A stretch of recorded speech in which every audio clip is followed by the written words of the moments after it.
There is a simple way to understand psychiatric drugs. They are neurotoxins. They poison brain cells, and because they are so neurotoxic, they not only destroy brain cells, which are the most sensitive cells, so they destroy them first. They destroy liver cells often. They destroy thyroid cells often. They can destroy skin cells, produce terrible rashes. So we're talking about very destructive drugs. Now, if you read the label, that is the full prescribing information, which is a document created in partnership between our Food and Drug Administration and the drug companies. You read one of these labels, you find out what a toxin is like, especially a neurotoxin, because there are pages and pages of the manifestations of neurotoxicity.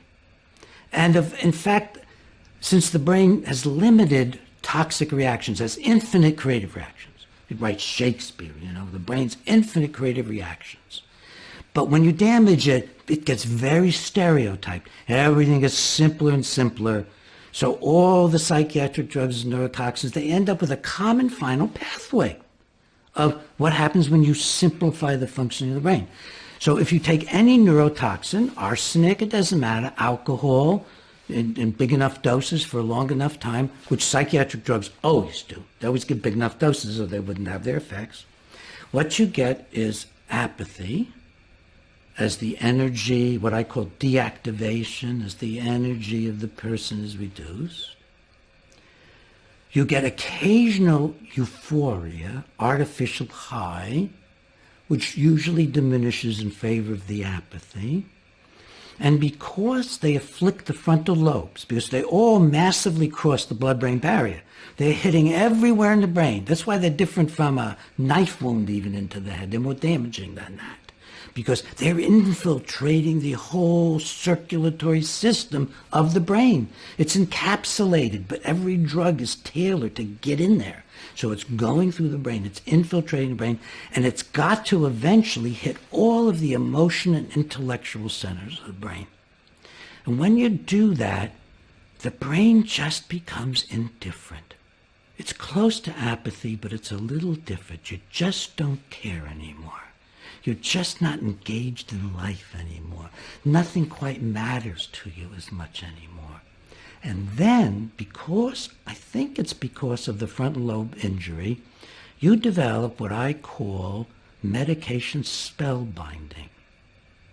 You develop the inability to understand the effects of the neurotoxin.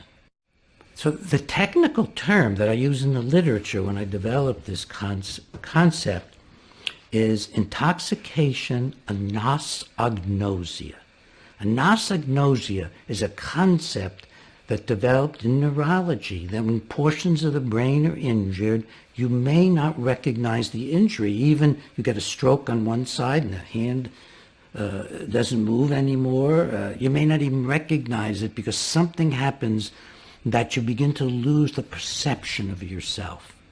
Well, when the entire brain is infiltrated with a disease process like encephalitis or a psychiatric drug, and they're very similar. In encephalitis, I've written books and articles in the scientific literature about this. The psychiatric drugs mimic encephalitis. So when you do that, you get this really drastic indifference that eventually becomes intoxication and anosognosia. You don't know what's happening to you. So you get patients who are walking around like zombies on your psychiatric ward, and the patient doesn't understand the depth of this crushing effect. The family does. So the family comes into the hospital, and they have a little meeting with the patient who's sitting there like this. And enough of any drug will do this. You start with the most toxic drugs of all, the so-called antipsychotic drugs. They're simply the most toxic of all. And you get this effect with one dose. You can knock down a dog. You can knock down an ape. You can knock down a frantic person in the emergency room. One dose. That's how toxic they are. One dose. You don't care anymore. No, I'm not going to have no menace to anybody. The patient has no idea what's hit them. They can go on for months like that. They can go on for years like that. Over the years, the quality of life begins to deteriorate, and they don't know it. But their loved ones often know it. Their children know it. And they'll sit in a conference room, and let's say you have a mother, a father, a 10-year-old son, and there's the man, 40 years old, maybe he's divorced, and he's sitting there with his son and his parents maybe, and the social worker, the psychiatrist, the psychologist. So you have a family seminar with 3 or 4 family members, the psychiatrist, the psychologist, the social worker. And everybody in the room knows that the patient who's slumped over like this is practically being killed by the psychiatric drugs. Everybody knows this, except the psychiatrist, the psychologist, the social worker, and the patient. The people who know are the family members. It's an astonishing thing, and we could talk a lot about this, that you can bring up doctors not to know that they are destroying the lives of their patients. Why else would I be the first psychiatrist to ever say to the world, lobotomy is immoral as well as unscientific? No evidence it does anything except destroy people. You get in there, you bore a hole. We used to put formaldehyde in people's brains through those holes.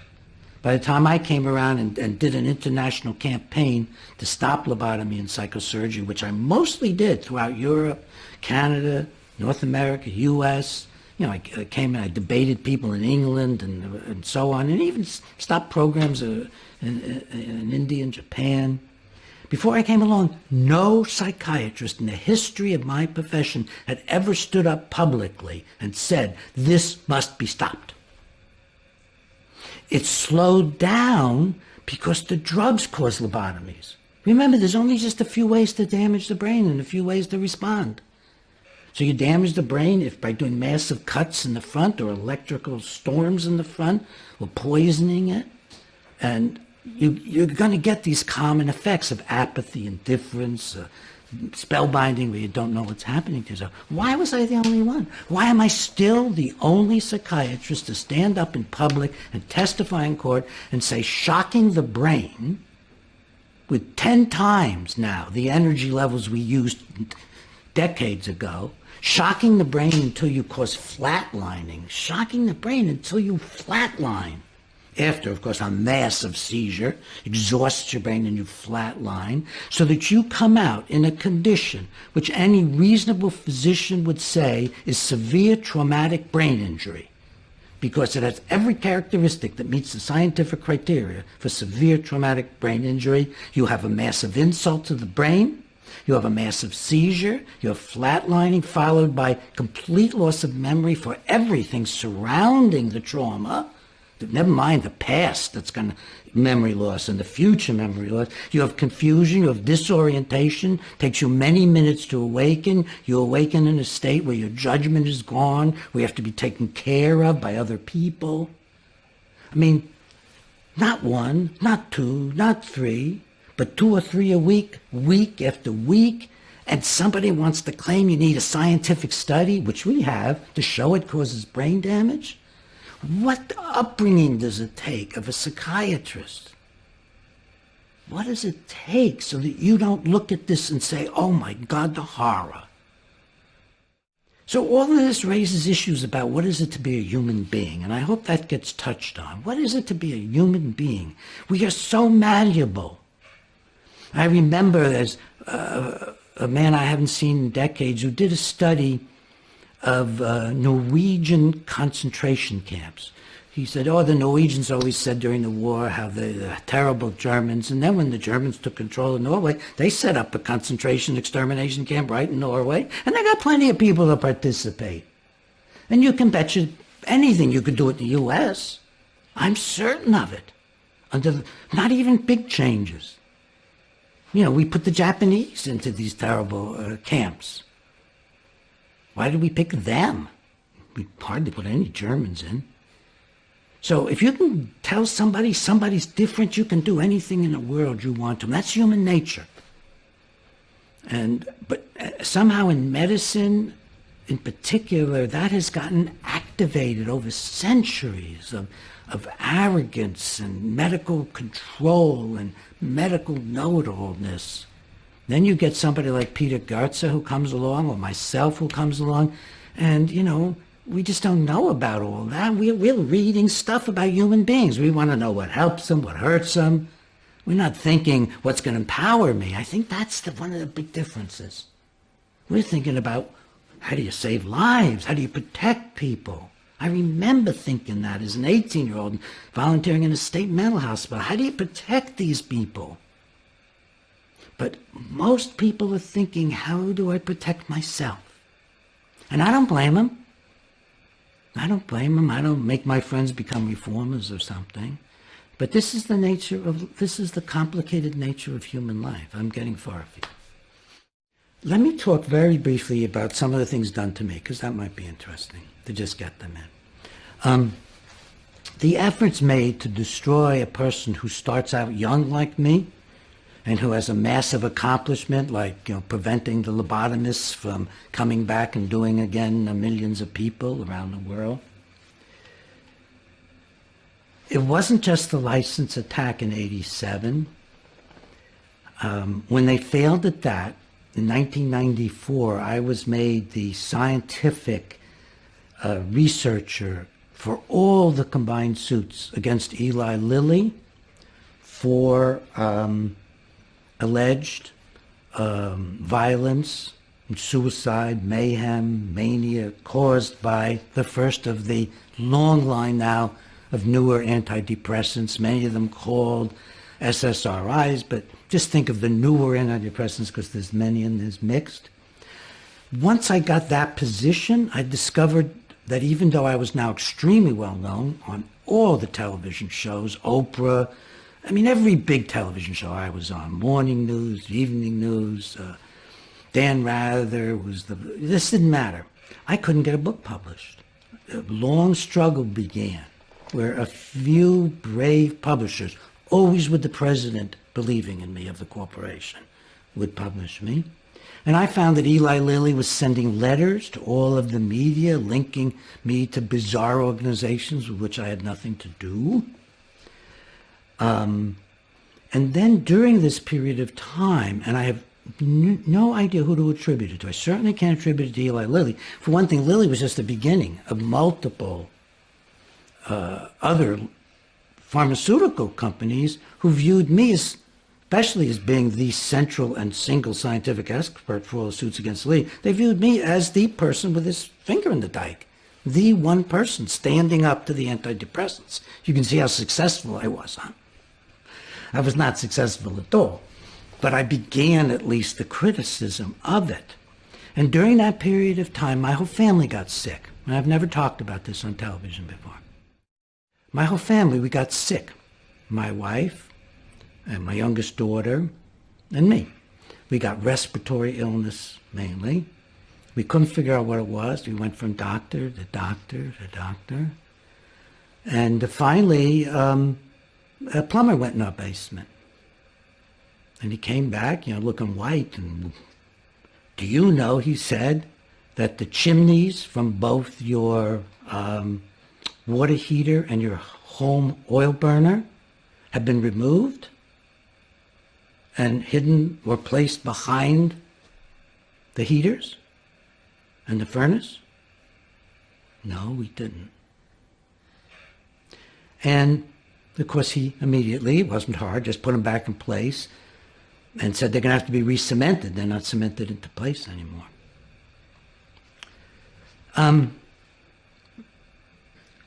We were so bamboozled at the time, I don't think we never reported this. We never spoke about it. It was like, oh my God, this is the world we're in. What do we do?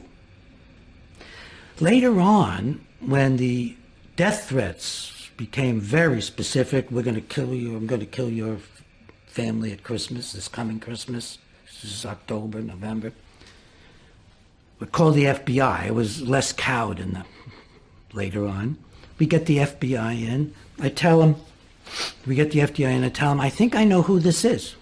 I think this is a very important celebrity who's being used by by the drug companies because I've been up against them. The FBI, and I gave them the name. The FBI said, sorry, we're not going to do it. We're not going there. I said, oh, and we talked to them some more. And they left. And then we called back. The FBI, they had no record of the meeting. They had no idea what we were talking about. Oh my God, this is what we're up against. And later on, I went and I did freedom of information with the FBI. What's in my file? The only thing in my file was that I had signed a letter protesting the Vietnam War while I was in a uniformed service, which was illegal. I knew it when I signed the letter in the Washington Post. Here I was in uniformed service, but I wanted to protest what was going on in that war, and so I signed a letter, and that's what they had in there. They didn't have anything else. At least nothing they sent to me. So there were times when I consulted about wearing a flak vest and carrying a gun. See, America, you can sometimes carry a gun. But I decided, and in the discussions, that there's really no way to defend yourself against a single assassin. There is no way. So I don't understand why I'm alive. I don't understand why I've come to this point in time after all these years. But I would say that it's a very good life. I mean, it is a very good life. I will not at 82 look back and say, wish I'd done more. I look back and I think, what in the world? How did that all happen? How did I do that?